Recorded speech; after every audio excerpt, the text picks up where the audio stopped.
play a large, can you still hear me?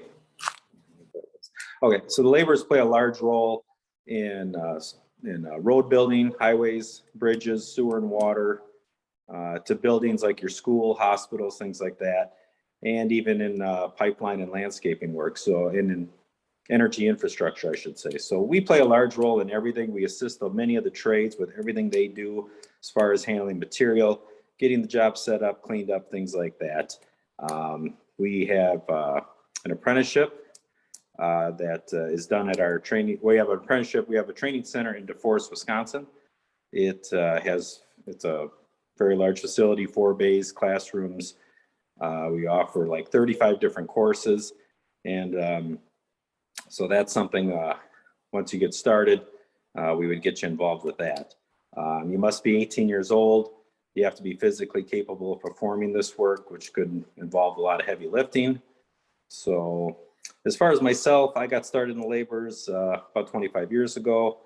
I actually started, like most people, working on houses, things like that, and found out to be union construction was kind of the way to go as far as money, a future, and things like that. So I don't want to take too much time. We're gonna come back and ask more questions. So sure, got plenty of answers. Sean, are you with us today? I do see you. Yep. So I represent, I'm part of the carpenters, but I represent millwrights and pile drivers, and probably two crafts that a lot of people do not know a heck of a lot about. So millwrights are your industrial mechanics. They work on any type of industry that you could possibly think of. If it makes something, or if it's moving in some sort of facility. So we're talking power plants by, generating power, as well as, food plants or heavy industrial.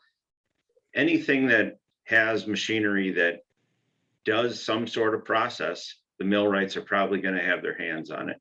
So it's a very diverse trade. You're going to have a lot of different skills that you would learn in about a 4.5-year apprenticeship, including welding and fabricating, to utilizing precision tools or precision optics.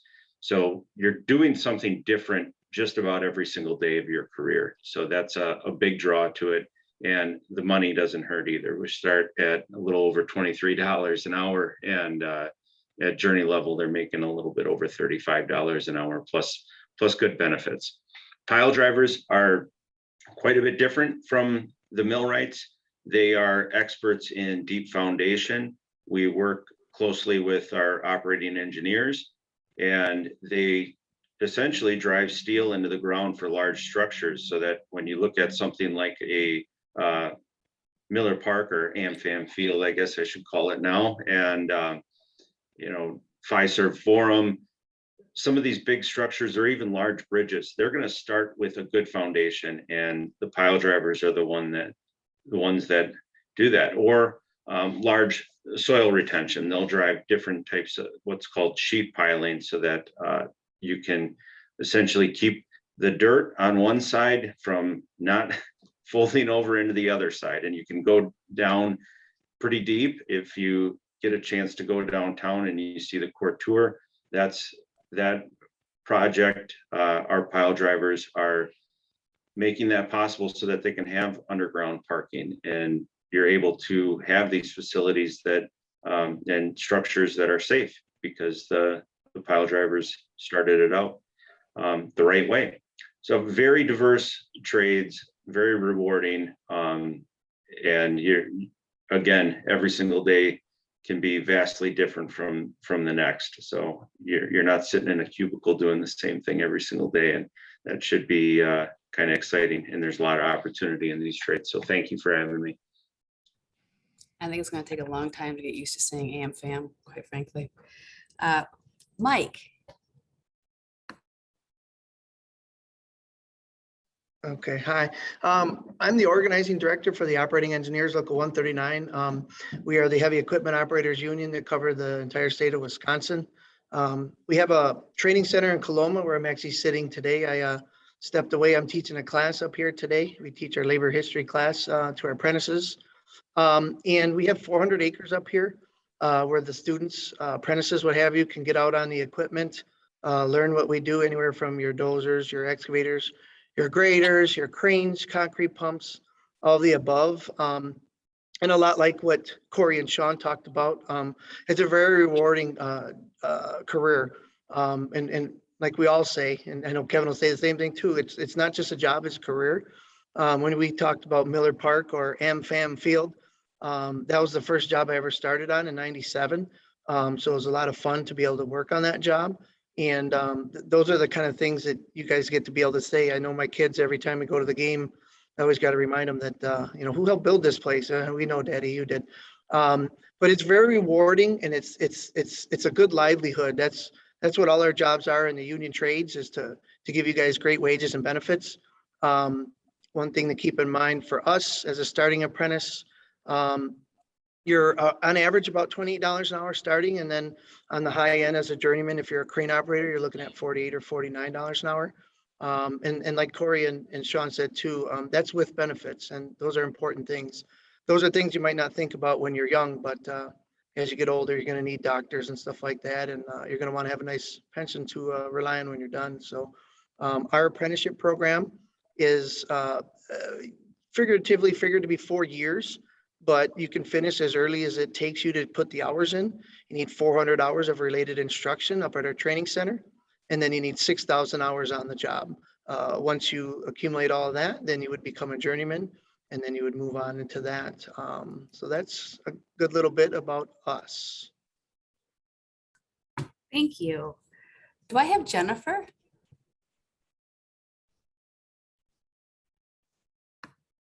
I don't see a Jennifer. I have an Amber though.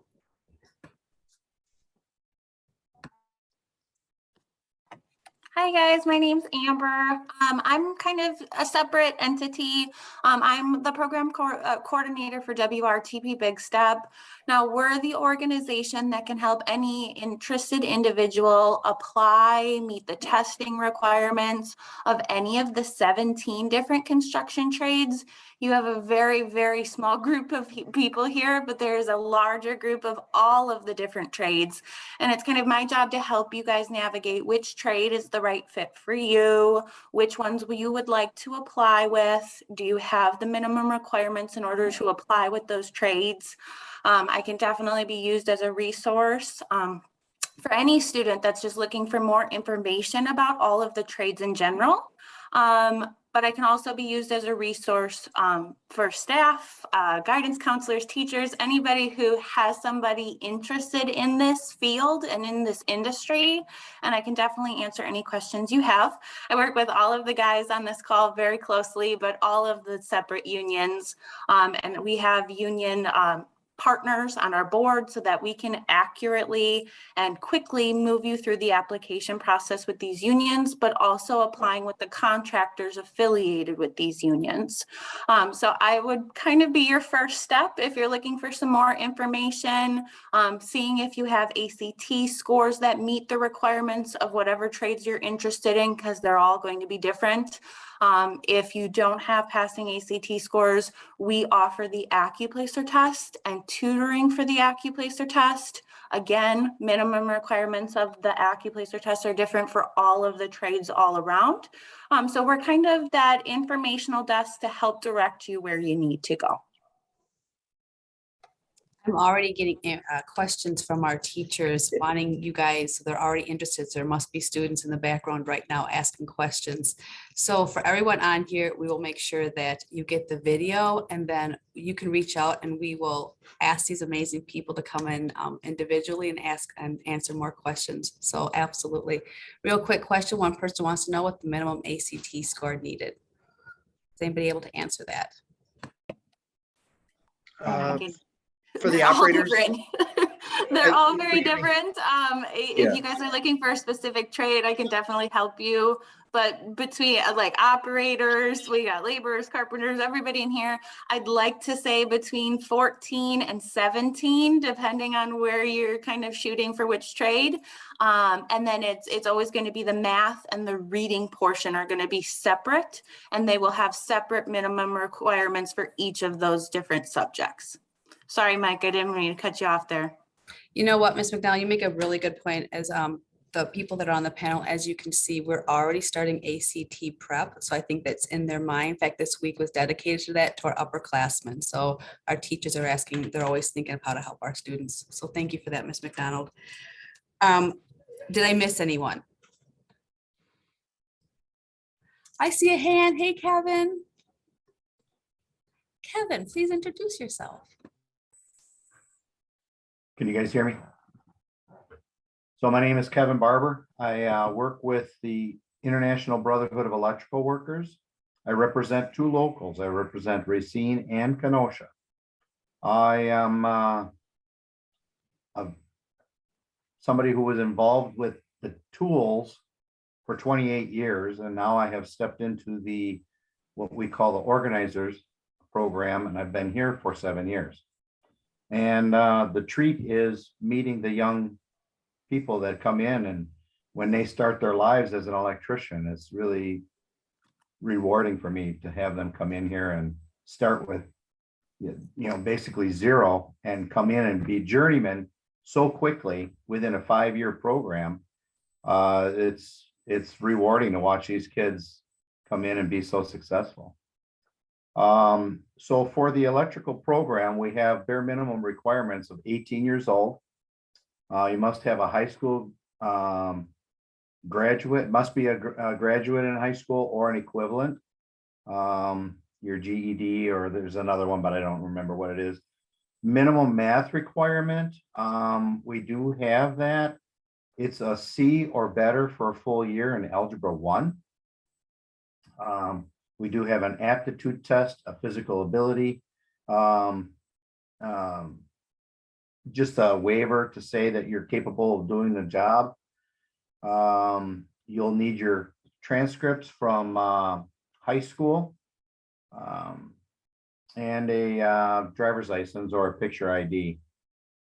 Now, our apprenticeship program is a 5-year program. And like I said, you don't have to have any experience. We will train you exactly how you're going to perform our work. We have plenty of journeymen on the job that are willing and able to train everybody. We do have a foot in the door program called CWCE. That CWCE starts out at 40% with no insurance for the first 900 hours. After that, you'll get our insurance program. And then that, like I said, is a foot in the door to our apprenticeship program. Very few people make it into the program without going through CWCE. So our apprenticeship program, like I said, you'll start out at 45% of journeyman scale, and our journeyman scale right now is $43.16 an hour. So it's pretty good wage. You're looking at almost 20 bucks an hour. And our day consists of starting maybe at 6 o'clock in the morning, being done maybe at 6 o'clock at night. We could work 12-hour days easily. There's been a shortage of electricians, so a lot of our jobs are in overtime now. Like I said, I've got 35 plus years in the business, and when you work that long in our industry, you'll feel every ache and pain. You've earned every penny that you made in our programs. So thank you for your opportunity to be able to speak to everybody today. I appreciate it. So thank you for being here, all of you. We heard a little bit from you when you introduced your name and the company, and most of you talked a little bit about the skills that are needed for your area. What I'd like to do is have you talk a little bit about how you got to where you're at, from high school to where you're at, and kind of mention, again, if there was a struggle or not a struggle, whatever it may be, but how did you get here? Should we start with Corey?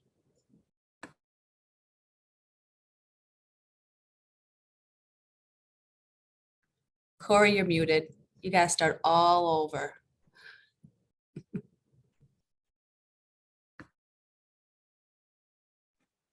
I didn't take the mute off, so I'm not sure what happened there. So yeah, like most people, I started with high school. I worked at a fast food place. Once I graduated high school, I wasn't really college bound. I don't know, I felt like I wanted to work with my hands, so I got into building some homes. I guess you could say non-union homes, residential type work. I made $10 an hour. I didn't have any health care or anything.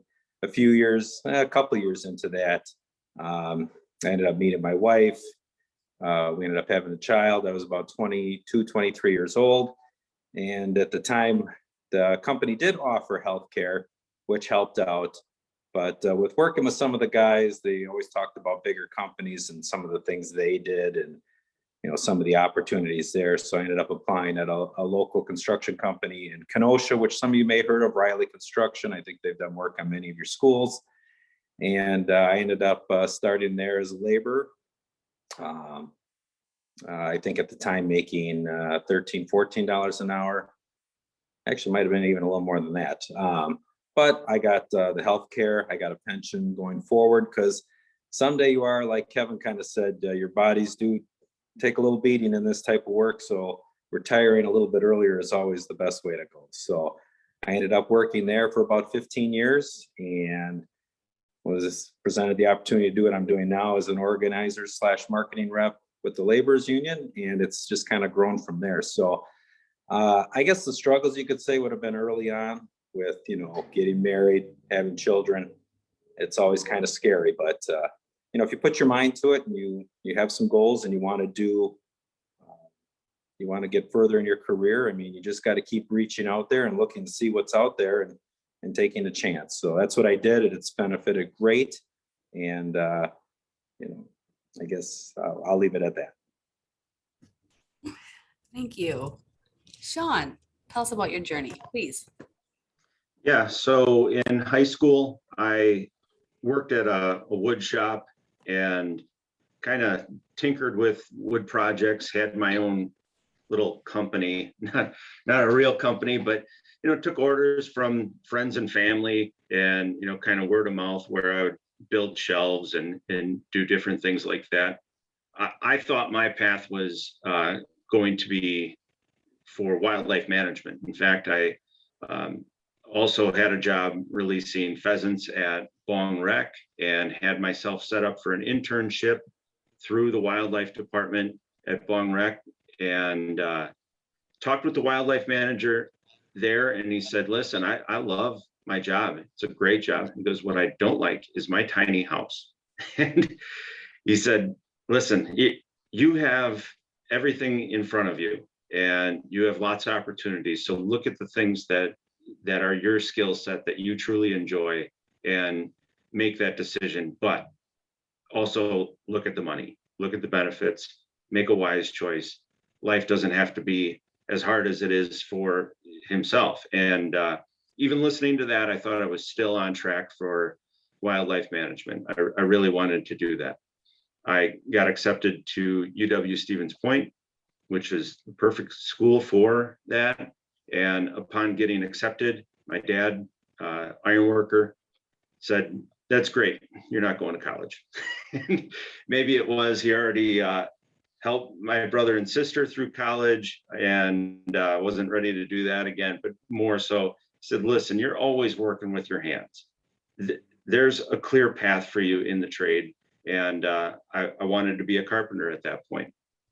So I waited on the list for the carpenters for about a year. I will say now it is not like that. It's not like it was back in 1996, where there weren't a lot of opportunities at that point. It was kind of tough. You needed to know somebody to get in. That has changed a lot. But I did get sick of waiting, and my dad said he had an opportunity for company Price Erecting that employed ironworkers as well as millwrights. And I started as a millwright, and I definitely didn't look back. It was a great move for me. And as I went through my apprenticeship and beyond my apprenticeship, had opportunities to progress to foreman, even estimator, project manager. And then 17 years into the trade, I had the opportunity to become the business representative. And I took that path, not only to be able to help people, help the members, help new people find opportunities for good wages and benefits, but also as a whole new set of challenges for me, which I found pretty attractive, to have new challenges and essentially a new career. So that's my path, and yeah, I appreciate it. Thank you. Thank you. Mike, would you mind talking about it? Yeah, so I graduated from Racine Park in 1992. Back then, they didn't talk about the construction trades. My counselor at the time pretty much told me if I didn't want to go to college, or excuse me, if I didn't want to go to the military, that I needed to go to college. I appreciate all those who have gone to the military and fought for our country. Thank you. Today's Veterans Day. Thank you to all our vets. But I didn't want to do that. So I figured, well, I guess I got to go to college. I know my dad reminded me that if I didn't go to college, I would lose my insurance through him. So I had to do something. I went to UW Parkside in Kenosha for 3 years. Throughout the time that I was there, I still had no idea what I wanted to do, but I was just taking classes. I got to the point where my advisor there had told me I needed to pick a career path because I already finished up my general courses. I told him I didn't know what I wanted to do still, so I dropped out. Through college, I was driving truck. I was in the Teamsters Union, delivering wholesale. A year later, my father helped me get into the operating engineers. I started at Platt Construction in '97, the company where he worked. And I, kind of like Sean said, never looked back. I worked there almost 16 and a half years, predominantly ran crane and concrete pump. And then about 8.5 years ago, I got hired on by the Operators Union to be an organizer. And I tell you what, it's almost like a kind of a full circle. The only thing I thought I wanted to do in college was teach. I love working with kids and people and students. And now I'm here today teaching, and I love working with the students at the career events and stuff, just educating them about who we are and what we have to offer. None of us are here to say not to go to college or not to go to the military, but we're here to say we got some good places to be if that's not your choice. And I tell you what, I don't tell my wife, but my dad helped me make the best decision of my life when I came here 25 years ago. And there's a lot of great opportunities out there, just like Sean said. I'm sure we're all the same boat. We're going to be shorthanded in the years to come, especially with that infrastructure bill that just came through. We're going to be short people, so we're going to be looking for people. Thank you. Thank you. Amber, would you mind telling us about your path? Oh, of course. I actually graduated from UW-Madison with my degree in forest and wildlife ecology. I graduated and I was in a mountain of debt and like Sean said, the job outlook wasn't able to support the money that was coming due with my college debt. So I had a lot of friends and family that were in the trades, in the different union halls, of all a variety of different trades. And I kind of just fell into this nonprofit, being able to help people get into the trades. And ever since then, I've been with Big Step for about 6.5 years now.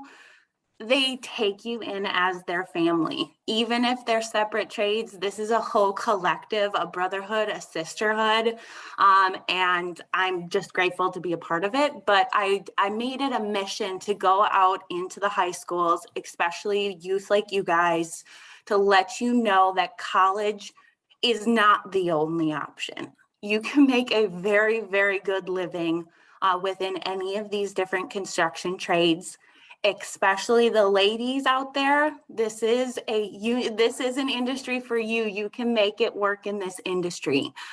So I like being able to go out to the youth. I'm happy to spend extra time with anybody who has questions, making sure that this is a good fit for them, especially if college isn't for you. That's not the only option. So if anybody has any questions, please reach out to me. I'm happy to answer any questions you have across the board. Thank you. Kevin. All right, we'll start out with, can everybody hear me? Very good.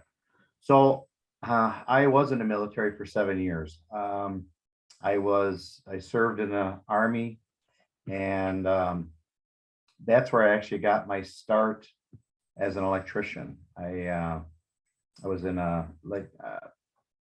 CBs, any way they call it, or the engineers and in the engineers, the first thing you did is you trained to be an electrician. Basically, it was white wire to white wire, black wire to black wire. That was it. That was your training. We did a lot of roofing. We did a lot of concrete.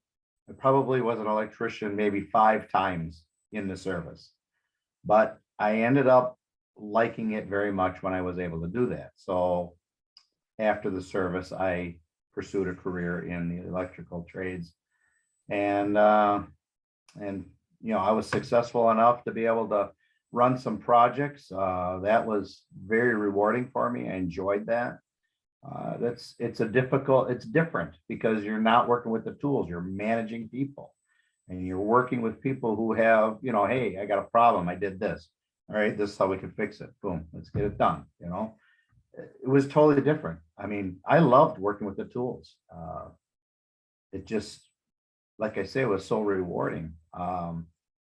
And so, through the military into the International Brotherhood of Electrical Workers is a pretty easy path. I applied one time and was hired that year. It doesn't happen like that very often. It's very tight. We don't have a lot of apprentices starting every year. 5, 6 a year is all we have. Next year might be different. Down in Kenosha, there's the solar panel projects that are happening, and that's going to start. We may need as many as 100 brand new people down in Kenosha. So, and it's going to be simple work outside every day, rain or shine, we go to work. It could be 0 degrees, it could be 95 and no shade. We go out and we do that job, we work. And it's very serious business because, I mean, if the power is on, you have to know what to do. And most usually we don't work with the power on, but there are times where we have to, and you have to be very knowledgeable and very safe to do that. That's all I have for right now. Well, Ms. Gonzalez, I don't know if you saw that, says thank you for your service, Kevin. So I think it's appropriate, especially today. So thank you for that, Ms. Gonzalez. The next question I'm going to kind of combine because I feel that the passion in what you're saying, and I think it's coming through to our students. But the question that I'm combining is, what do you love about your career? But then also, again, these are 14, 15-year-olds. What advice do you have for them if you could go back and tell your 14, 15-year-old self? But then also, what would you relate to these young people? And I'm going to go ahead and start with Corey, please. What was the first part again? I was thinking about the last part. I know, right? I know that deep sense of, Yeah. Yes, I know. We'll start out with, what do you love about your job? And then give us your great wisdom. I guess we're probably all going to answer roughly the same. It's very rewarding to watch, some of the projects that you've been on to be, done. Like, I think Mike mentioned taking his kids to Miller Park. I mean, I did a lot of work at St. Mary's. Well, at the time when it was called that in Racine, I was there for, I'd say 6, 7 years at one time. We did building after building. And, you look back and you think, wow, there was like nothing here. And now we got like 6 buildings up that were never there, 20 years ago. So I guess the rewarding part of that, the money, obviously we make great money. So, with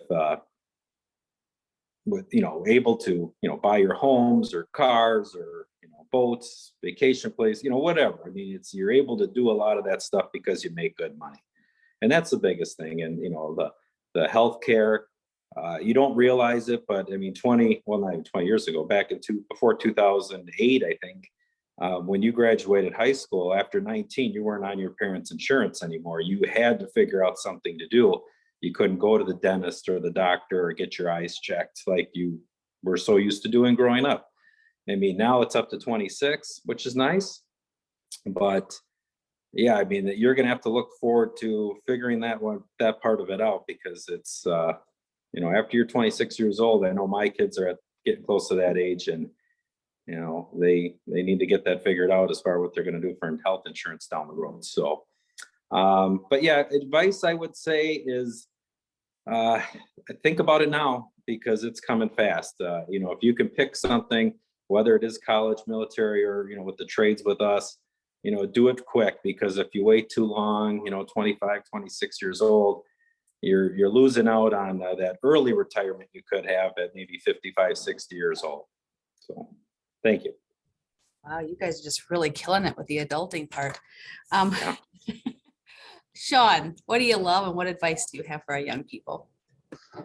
Yeah, what I absolutely love about the trade, the millwright trade that I have the experience in, is the wide skill set that I was able to gain through that trade, and beyond just every day being different and new and interesting, and seeing like some of the most amazing things out there. When you're, you know, I was part of Miller Park as well, and worked for 2 years on the roof, making it move.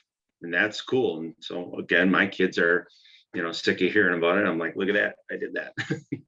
Well, me and a whole bunch of other people. But yeah, that in that wide skill set, able to work on things at home. I don't have to hire out contractors typically. Yes, there's things I don't know how to do, but there's a lot of stuff that I am able to do. And it's through the trades, or gaining relationships within the trade of people that are experts in their field, that, you know, we can exchange labor. So I love that aspect of it. And if I were to grab my 14 to 15-year-old self by the ear and say any advice to him, I'd say, don't beat yourself up over all these college prep classes, because that was the direction that I was going. And my focus wasn't always there. I was in sports, and, you know, loved hanging out with my friends. And I was busier in high school than I was ever in my life, because of all the things that I had on my plate, and working a job on top of it until 10 o'clock at night, then falling asleep doing college prep homework. And the typical thing, what I would get from teachers is, Sean's really smart. He just needs to apply himself. And that was exactly the right advice. And if I knew what that meant at the time, yeah, stop applying yourself to college prep courses. And if I gave it 100% of my effort, I would have had no problem. Apply yourself to more of the tech ed side of things. I would have fell in love with it at an earlier age and been a little bit better prepared. So it was just really applying myself in the right way, instead of kept doing the same thing and trying to apply it in the wrong direction. Thank you. Mike. For myself, or if you go back to at the beginning, like, forgive me, I just forgot the first question again. I'm sorry. You're okay. No, it's okay, because I think it's because we're all thinking, what would if I could go back and tell what I Right. think, and but what do you love? But then again, and what would you tell yourself? Yes, thank you. I was same thing like Corey. I was so bent on shape to get the second part right. I forgot the first part. But what I love about my job is a lot of the same as everybody else. The variety. You hear a lot of people complain that are sick of the same desk job, the same factory job, whatever. Every time we start a job, we're working ourselves to be, we're working to finish it. So if you're working at Miller Park, which was a blast, best thing I've ever been able to be a part of. But if I didn't like it, eventually it'll be done and I'll be on another one. So I think the best part is the variety. And again, just going back to saying, I was a part of this, I was a part of that. As far as myself going back, kind of like what Sean said is, maybe think this way. I was the same thing like Sean, where I don't know, college wasn't for me. My father was in the trades, my brother, it just, we're all in the trades at this point. Now I have 3 younger brothers and every one of us is in it. One or the other. My father was a cement mason, my brother's a carpenter, and then my 2 younger brothers are operators. But and even more importantly than just that, when I first started into the apprenticeship, it was intimidating. And I think all the trades can seem intimidating. All the information we're giving you and everything we're telling you, you got to do this, you got to do that. After 6 months, I thought, oh, maybe I should just go back to college. I was considering giving up, and the best information I can give anybody is that, is what I fortunately gave myself the ability to do, is not give up. Never give up on yourself. And I'm so very fortunate that I didn't give up on myself. And now I've been having a great career. So thank you. Thank you. Amber. I have to say, I got into the nonprofit sector to help people. That's what I wanted to do, and I get to do that every day. So I love that part of my job. My favorite part is having participants who've gone on to do these amazing things come back and say, Amber, look how you helped me get where I am. I just, as an example, I had a couple of years ago, I had a youth out of Milwaukee, an MPS school. He knew he didn't want to go to college. We got him into tile setters right away. He now drives a fancy sports car and has an amazing condo downtown Milwaukee, and comes by and sees me every once in a while. So it's a very rewarding career, and it's a family sustaining wage as well. So I just want to make that clear that this is an option, a very real option compared to going to college. Not saying that you can't go to college. I'm just saying that this is an alternative option. And my 14, 15-year-old self, as well as my advice to all of you, is step away from the group. A lot of your friends, a lot of your family are going to push you to go to college. Stand firm on what you are passionate about. Don't go with the crowd. Make sure that you are on the right path for you. Not on a path that somebody else has dictated to you. I like it. Kevin. Do you want me to repeat the yeah. question? So- What do you love about your job, Kevin? Thank you. I wrote down notes. So my favorite part about my job is reaching out to somebody who's struggling with, what are they going to do? Where are they going to be? How am I going to survive this very hard life that is coming? And I can give them advice, and I am able to, maybe steer them in the right direction. The rewarding part about my job is when I go out on a project, because I recruit not only in schools, but I recruit in colleges, I recruit in on projects that are going on. And when they're looking at me and they've worked 10 years and they're not making what I made as a journeyman union electrician, they say, well, I can't eat my pension and I can't eat my insurance, my benefits. So I wanted it all on the check. And okay, yeah, they're getting it all on the check, but in their future, they have nothing. They have to work till they're 75 years old. I can't do that, and I have no intentions of doing that. So yes, you can eat your pension and eat your insurance because it's less money coming out of your pocket on a daily basis as you're raising your family.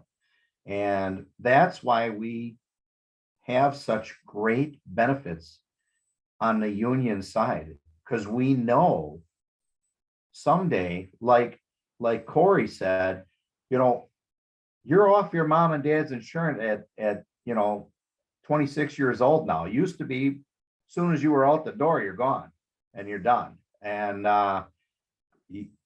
when your kids are sick and you can't help them because you can't afford to go there, that's a serious problem. So we have what we call the Cadillac of insurance.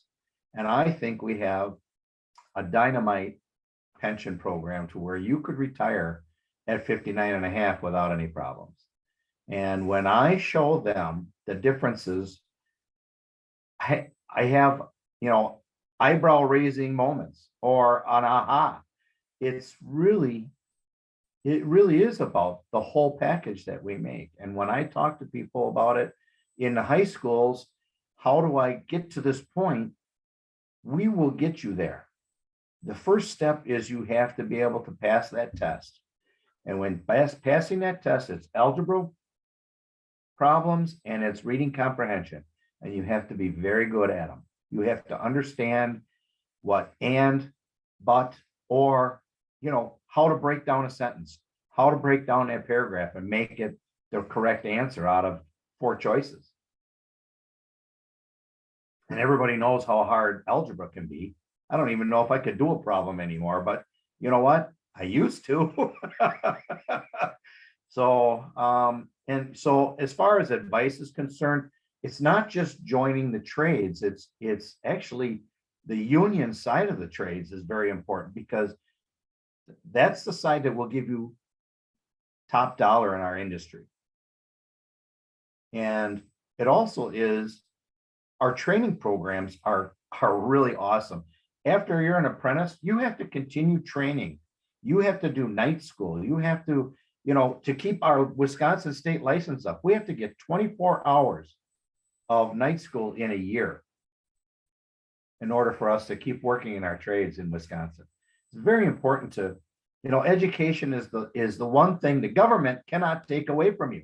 Oh, by the way, educate yourself, be intelligent. If I can suggest anything, it's that, because once you have that, then you can run a household, you can run a job, and you can survive as a citizen in the United States. That's all I've got to say about that. So many things I want to say. So my dad was a sprinkler fitter, and his famed how we talked about claim to fame was that he helped build the Luxor. So I understand that whole thing that keeps coming up on a regular basis. So the Luxor in Las Vegas, young humans who are 14 and 15-year-old. So that being said, I'm looking at the time and it is almost 9:30, and the advisory for the young people is done at 9:35. I do want to invite you personally, if you are willing, all of you on here, panelists. I know we're going to get questions. I know teachers are going to get back to us. I have all these ideas. I've been writing down all kinds of things of how, and if you are willing to come in and guest speak and continue this conversation. That's one of my jobs on my end, is to go out to our teachers and say, I have an idea. What do you think about this? And then hopefully they come to me and are open to it. So I'm asking as an invite, if you all would be willing to come back as our young people are asking more questions. But I do at this point need to kind of say goodbye, because at least to the 14 and 15-year-olds, they are supposed to reflect upon this experience and have some time to do so they can start having conversations with their parents and chaperones as well. So I'm going to say goodbye to our amazing freshman academy. Thank you for being here. And I'm going to ask for just a minute for our panelists to stay on for just a minute afterwards. So thank you. Thank you, teachers and students.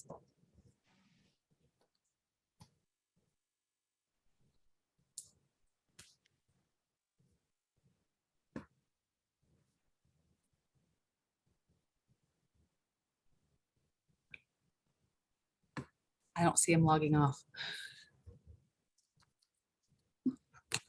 Okay, we'll just talk anyway. Thank you, you guys, for being here. I appreciate it. Oh, no problem.